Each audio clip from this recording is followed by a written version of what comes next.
Hello दोस्तों, स्वागत है आपका अध्ययन सेतु एकेडमी में। दोस्तों, आज की वीडियो में हम बात करने वाले हैं इंडिया में एक्सप्रेस वे के बारे में, specially Delhi Meerut express way. अभी रिसेंटली जो हमारी मिनिस्ट्री है, ministry of road transport and highway, इन्होंने अनाउंस किया है कि जो ये under construction Delhi Meerut express way है, ये मोस्ट प्रोबेबली दिसंबर 2020 में कंप्लीट हो जाएगा।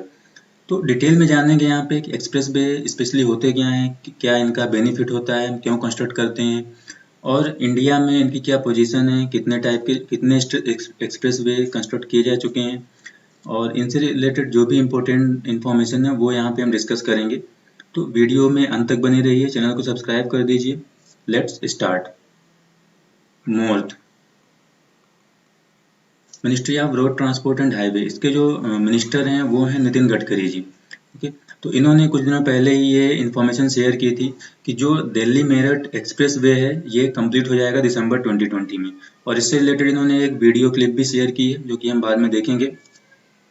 और यहाँ पे मिंट का आर्टिकल भी है, Delhi Meerut in just 45 minute from December. तो जब ये एक्सप्रेस वे बन के तैयार होगा तो जो यहाँ का ट्रैवल टाइम है वो 45 मिनट तक रह जाएगा, जो कि फिर अप्रॉक्सीमेटली 1.5 घंटे लगते हैं। तो दोस्तों, आपके लिए यहाँ पे एक क्वेश्चन है कि जो हमारा ये मिनिस्ट्री है, मंत्रालय है मोर्थ, ministry of road transport and highway, इसके मंत्री जो हैं वो नितिन गडकरी जी हैं, लेकिन इसके जो राज्य मंत्री हैं इस मंत्रालय के वो कौन है? तो आपको इसे कमेंट सेक्शन में कमेंट करना है इसका आंसर। अगर हम दिल्ली मेरठ एक्सप्रेस वे की बात करें तो ये रूट है दिल्ली मेरठ का, इसके बीच में जो ट्रैफिक का कंजेशन है बहुत ज़्यादा हो जाता है, जिसकी वजह से ये एक्सप्रेस वे प्रपोज किया गया था, और 2015 के आसपास इसका काम स्टार्ट हुआ था। तो जो दिल्ली मेरठ एक्सप्रेस वे है ये एक इंडिया की वाइडेस्ट एक्सप्रेस वे है, जिसका जो टोटल लेंथ है वो 96 किलोमीटर है, और ये दिल्ली से मेरठ को कनेक्ट करेगा बाय डासना, जो कि गाजियाबाद में पड़ता है। ओके, प्रोजेक्ट की जो टोटल कॉस्ट है वो अप्रोक्सीमेटली 8,000 to 10,000 करोड़ है, और इनमें कुछ वेरिएशन हो सकता है ड्यू टू द जो काम में डिले हुआ है उसकी वजह से। इससे पहले हम एक्सप्रेस वे के बारे में जानते हैं कि एक्सप्रेस वे स्पेशली होते क्या हैं, कहाँ कंस्ट्रक्ट किए जाते हैं, और क्या इनकी रिक्वायरमेंट कब पड़ती है। तो बेसिकली जो एक्सप्रेस वेज होते हैं, अगर हम बात करें मोड ऑफ ट्रांसपोर्टेशन की, तो जनरली हम 3 तरह के मीडियम में ट्रांसपोर्टेशन सिस्टम डेवलप करते हैं: air, water and land. Air में जो हम मीडियम यूज करते हैं दैट इज एयरवेज, वाटर में वाटरवेज, लैंड में हम 2 तरह के मीडियम यूज करते हैं, एक होता है रेलवे ट्रांसपोर्टेशन सिस्टम, और दूसरा होता है रोडवेज। तो ये 2 तरह के ट्रांसपोर्टेशन सिस्टम हम लैंड में यूज करते हैं। तो रोडवेज में हम डिफरेंट टाइप के रोड कंस्ट्रक्ट करते हैं, लाइक हाईवे में भी नेशनल हाईवे और स्टेट हाईवे होते हैं, देन मेजर डिस्ट्रिक्ट रोड होता है, अदर डिस्ट्रिक्ट रोड होते हैं, और विलेज रोड होते हैं। तो स्पेशली हम जो स्टेट को स्टेट से कनेक्ट करते हैं वो नेशनल हाईवे के थ्रू करते हैं। स्टेट में ही जो मेजर सिटीज़ होती हैं, इंपॉर्टेंट सिटीज़ होती हैं, उनको स्टेट हाईवे के थ्रू कनेक्ट किया जाता है। जो मेजर डिस्ट्रिक्ट्स होते हैं उनको कनेक्ट किया जाता है मेजर डिस्ट्रिक्ट रोड की हेल्प से, और जो इंपॉर्टेंट टाउन्स होते हैं, अदर टाउन्स होते हैं, उनको अदर डिस्ट्रिक्ट रोड की हेल्प से कनेक्ट किया जाता है। बाकी जो विलेज में हम रोड कंस्ट्रक्ट करते हैं that is called village road. तो जो हाईवे की ही जो एडवांस कैटेगरी होती है, हाईवे को ही जब हम बहुत सारी फैसिलिटी से इक्विप्ड करके बनाते हैं, ट्रैफिक में जो ऑब्स्ट्रक्शंस होते हैं उनको एलिमिनेट करके जो हम हाईवे कंस्ट्रक्ट करते हैं that is called expressway. तो expressway are the highest class of road in India. Okay, India में जो एक्सप्रेस वे होते हैं स्पेशली वो कंट्रोल्ड एक्सेस हाईवे होते हैं। कहने का मतलब है यहाँ पे जो एक्सेस होता है, जो एंट्री और एग्जिट होती है, वो प्रॉपरली कंट्रोल्ड वे में की जाती है with the help of ramps. यहाँ पे सब्सिडरी रोड कंस्ट्रक्ट की जाती हैं जिनको रैम बोला जाता है, और उनकी हेल्प से जो कंट्रोल एक्सेस प्रोवाइड किया जाता है। और जब हम एक्सप्रेस वे की डिज़ाइन करते हैं उसमें इन रैम्स को ऑलरेडी इंक्लूड किया जाता है डिज़ाइन में। Controlled access highway is a type of highway that has been designed for high speed vehicular traffic, okay, with all traffic flow ingress egress regulated। जो ट्रैफिक का एंट्री और exit होती है उसको प्रॉपर्ली रेगुलेट करके high speed vehicular traffic को maintain किया जाता है जो एक्सप्रेस वे होते हैं वहाँ पे। जबकि जो हमारे हाईवेज होते हैं, हाईवे में n नंबर ऑफ क्रॉसिंग्स हो सकती है, कई तरह की रोड उसमें कनेक्ट हो सकती हैं, जिसकी वजह से ऑब्स्ट्रक्शन फ्री मूवमेंट पॉसिबल नहीं हो पाता है। और एक और डिफरेंस होता है बेसिक सा, जो हाईवेज होते हैं वो एट ग्रेड रोड होते हैं। एट ग्रेड मीन्स कि सेम लेवल पे, जैसे हाईवे जिस लेवल पे बना है और क्रॉसिंग जो है वो सेम लेवल पे होती है। सपोज एक हाईवे है और क्रॉसिंग है, इनका जो लेवल होगा ग्राउंड पे वो सेम होगा, बट जो एक्सप्रेस वे होते हैं वो ग्रेड सेपरेटेड होते हैं, एट ग्रेड नहीं होते हैं। ग्रेड सेपरेट मीन जो एक्सप्रेस वे का लेवल होगा और जो क्रॉसिंग का लेवल होगा, जो उस एक्सप्रेस वे से क्रॉस होगा, दोनों के लेवल अलग अलग होते हैं। That is called grade separated. तो ये बेसिक डिफरेंस भी होता है हाईवे में और एक्सप्रेस वे में। इनको अलग अलग नाम से जाना जाता है अलग अलग कंट्री में, जैसे कि कुछ जगह इनको फ्री वेज बोला जाता है और कुछ जगह मोटर वेज भी बोला जाता है। यहाँ पे हम देख सकते हैं जो क्रॉसिंग होती है, इंटरसेक्शंस होते हैं, कुछ ऐसे होते हैं हाईवे के केस में। यहाँ पे जो हाईवे है और बाकी जो क्रॉसिंग है वो सेम लेवल पे हैं। ये चीज़ कम्प्लीटली एलिमिनेट की जाती है in the case of express way. Express way में किसी भी तरह की क्रॉसिंग प्रोवाइड नहीं की जाती, और अगर कोई क्रॉसिंग आती भी है तो उसको अदर मीन्स के थ्रू एलिमिनेट किया जाता है, लाइक अंडरपास या ओवरपास बना के उसको एलिमिनेट किया जाता है। अगर हम बेनिफिट की बात करें कि क्या क्या मेजर बेनिफिट्स होते हैं एक्सप्रेस वे से, तो डिफरेंट टाइप के बेनिफिट्स होते हैं। लाइक जो एक्सप्रेस वे होते हैं provides N unhindered flow of traffic, मतलब बिना रुकावट का ट्रैफिक यहाँ पे प्रोवाइड कराया जाता है by the expressway, with no traffic signals. कोई ट्रैफिक सिग्नल्स इंस्टॉल नहीं किए जाते हैं, कोई इंटरसेक्शंस नहीं होता है और कोई प्रॉपर्टी एक्सेस नहीं होता है in the expressway. They are free of any at grade crossing. Same level पे जो क्रॉसिंग होती है ऐसी कोई भी क्रॉसिंग प्रोवाइड नहीं कराई जाती है in the case of expressway with other roads, railways, pedestrian path, किसी भी तरह के।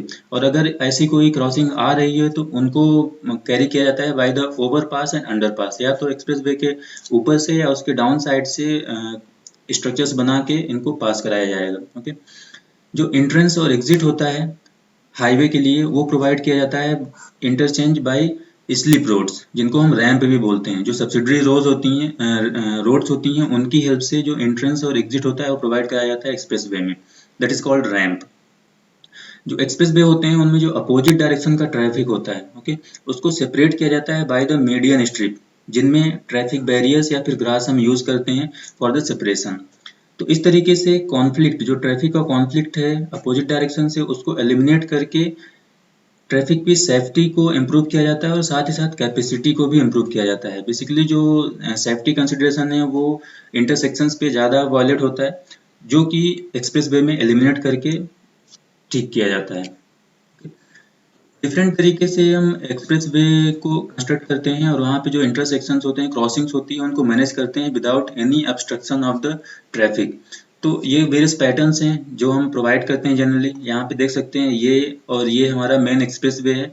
इनको बिना वायलेट या ऑब्स्ट्रक्ट किए हुए डिफरेंट टाइप के कनेक्शन या रैम्प्स दिए गए हैं। इन्हीं को रैम्प्स बोला जाता है या सब्सिडरी रोड बोला जाता है। ये जो मेंबर्स हैं दैट इज कॉल्ड रैम्प्स। तो इनकी हेल्प से हम यहाँ पे वेरियस जो एंट्री और एग्जिट है वो मेंटेन करते हैं इन द एक्सप्रेस वे। तो ये वेरियस फॉर्म्स होते हैं जिनकी हेल्प से हम एक्सप्रेस वे को कंस्ट्रक्ट करते हैं और यहाँ पे क्रॉसिंग को मैनेज करते हैं। यहाँ पे हम देख सकते हैं ये रैम्प्स बनाए गए हैं for the entry and exit of the this express way. अब अगर बात करें एक्सप्रेस वे और हाईवे में मेन डिफरेंस क्या होता है, कुछ डिफरेंस तो हम देख चुके हैं। जो मेजर डिफरेंस होता है वो ये होता है कि जो हाईवेज होते हैं वहाँ पे बहुत सारी क्रॉसिंग्स हो सकती हैं, मल्टीपल रोड्स उसमें मर्ज हो सकते हैं, ओके, जो कि एक्सप्रेस वे में नहीं होता है। एक्सप्रेस वे में इन चीज़ों को एलिमिनेट किया जाता है, क्रॉसिंग को एलिमिनेट किया जाता है, सेम ग्रेड में प्रोवाइड नहीं किया जाता है। दूसरा जो डिफरेंस है वो ये है कि हाईवे जनरली 2 to 4 लेन के साथ कंस्ट्रक्ट किए जाते हैं, जबकि जो एक्सप्रेस वेज होते हैं वो 6 to 8 या उससे ज़्यादा लेन के लिए कंस्ट्रक्ट किए जाते हैं। अगर हम बात करें एक्सप्रेस वे की, तो एक्सप्रेस वे में जो स्पीड लिमिट होती है जनरली वो 100 to 120 किलोमीटर पर आवर रखी जाती है इंडिया में, और जो हाईवेज होते हैं उनकी जो स्पीड लिमिट है वो basically 60 to 70 kilometre per hour तक रखी जाती है। तो ये मेजर डिफरेंस होते हैं एक्सप्रेस वे और हाईवे में। अब अगर हम बात करें दिल्ली मेरठ एक्सप्रेस वे की, जो दिल्ली मेरठ एक्सप्रेस वे है उसको कंस्ट्रक्ट किया जा रहा है 4 फेज में। जो पहला फेज है वो है निजामुद्दीन ब्रिज से दिल्ली यूपी बॉर्डर तक का, जो कि 8.7 किलोमीटर का है। और ये कंप्लीट हो चुका है कि ऑपरेशनल कंडीशन में है। जो दूसरा फेज है वो दिल्ली यूपी बॉर्डर से दासना गाजियाबाद तक है, जो कि 19.2 किलोमीटर का है और ये 85% कंप्लीट हो चुका है, राइट। और जो ये दोनों रूट हैं, दोनों जो फेज हैं निजामुद्दीन ब्रिज से दासना तक का, ये पहले NH 9 हुआ करता था, नेशनल हाईवे 9 हुआ करता था और इसमें 8 लेन्स थी।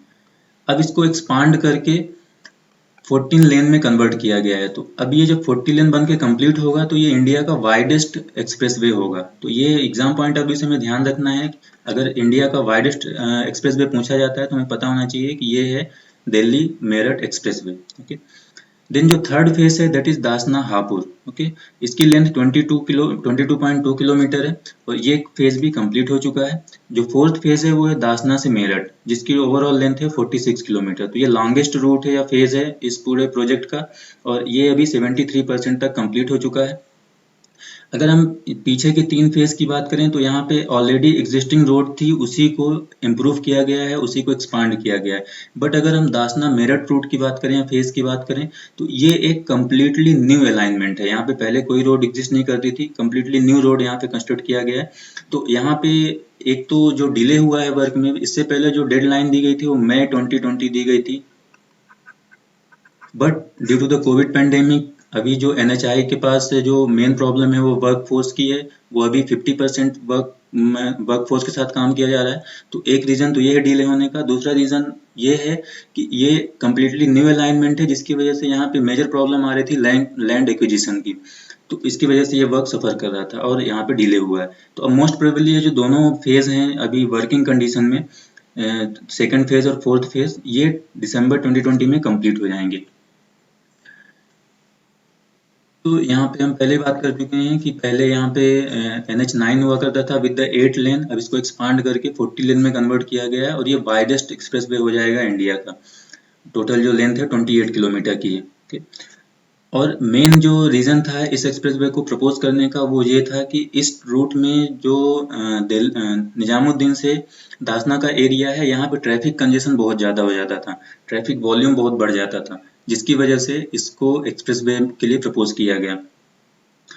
जो दूसरा फेज है वो न्यू अलाइनमेंट है, हम बात कर ही चुके हैं इसके बारे में। अब अगर बात करें फंडिंग की, इस प्रोजेक्ट की जो ओवरऑल फंडिंग है उसका 40% अमाउंट NHAI ने कंट्रीब्यूट किया है या कलेक्ट किया है by the under the new hybrid annuity model. Okay, जो रिमेनिंग 60% कॉस्ट है या अमाउंट है वो वेरियस सोर्स से कलेक्ट किया गया है। लाइक कुछ अमाउंट यहाँ पे डेप्थ इक्विटी सिस्टम से कलेक्ट किया गया है, कुछ अमाउंट यहाँ पे प्रमोटर्स ने कंट्रीब्यूट किया है और जो रिमेनिंग अमाउंट रेस्ट अमाउंट है वो पंजाब नेशनल बैंक ने लेट कंसोर्टियम के थ्रू कलेक्ट किया है।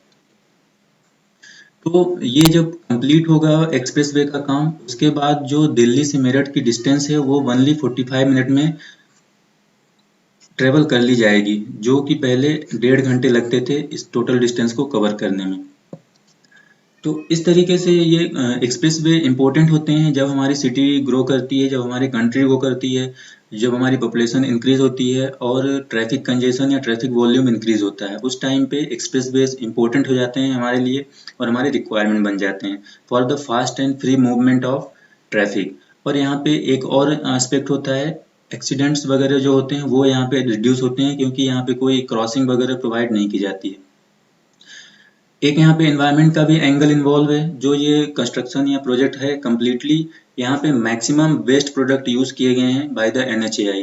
तो इन्वायरमेंट फ्रेंडली भी ये प्रोजेक्ट है, ये भी ध्यान रखना है। दूसरा, यहाँ पे जो भी हाईवेज या एक्सप्रेस वे बनते हैं वो आते हैं under the MORTH, MORTH, ministry of road transport and highway. इसके अंडर ये सारे काम होते हैं और जो काम करवाने वाली अथॉरिटी है वो कौन सी है, वो होती है NHAI, national highway authority of India, इसी की बॉडी है मिनिस्ट्री की। तो ये सारे काम यहाँ पे कंडक्ट करवाती है, तो हमें ध्यान रखना है। तो आपसे मैंने स्टार्टिंग में क्वेश्चन पूछा था कि जो ministry of road transport and highway है इसके मिनिस्टर नितिन गडकरी जी हैं, इसके राज्य मंत्री कौन है, ये आपको कमेंट सेक्शन में कमेंट करना है। तो दोस्तों, इस प्रोजेक्ट से रिलेटेड नितिन गडकरी जी ने एक वीडियो शेयर किया है ट्विटर पे।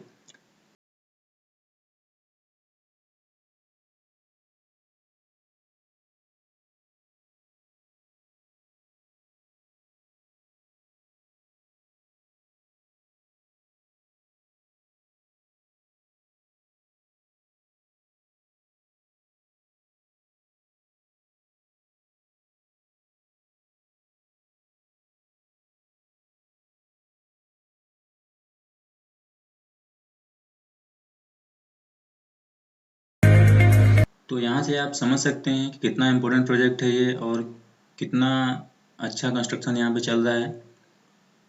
तो अभी इंडिया में टोटल जो ऑपरेशनल एक्सप्रेसवे हैं वो 21 to 25 हैं। अगर टोटल लेंथ की बात करें तो अप्रॉक्सीमेटली 16,000 किलोमीटर लेंथ है इंडिया में एक्सप्रेसवेज की। जो बेस्ट नेशनल एक्सप्रेसवे है इंडिया में वो अहमदाबाद से वडोदरा के बीच में है, जो कि टोटल 95 किलोमीटर लेंथ का है। और जो लॉन्गेस्ट एक्सप्रेसवे है इंडिया में that is Agra Lucknow expressway. तो ये ध्यान रखना, एग्जाम पॉइंट ऑफ व्यू से इंपॉर्टेंट हो जाता है कि कभी अगर आपसे पूछा जाता है कि लॉन्गेस्ट एक्सप्रेसवे कौन सा है इंडिया में, that is Agra to Lucknow. ये टोटल 302 किलोमीटर का है। जो जनरली इंडिया में एक स्पीड लिमिट रखी जाती है for the expressway that is 120 kilometre per hour for 4 wheeler and 80 kilometre per hour for 2 wheeler.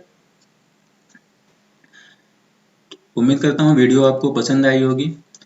आज के लिए इतना ही। Thank you.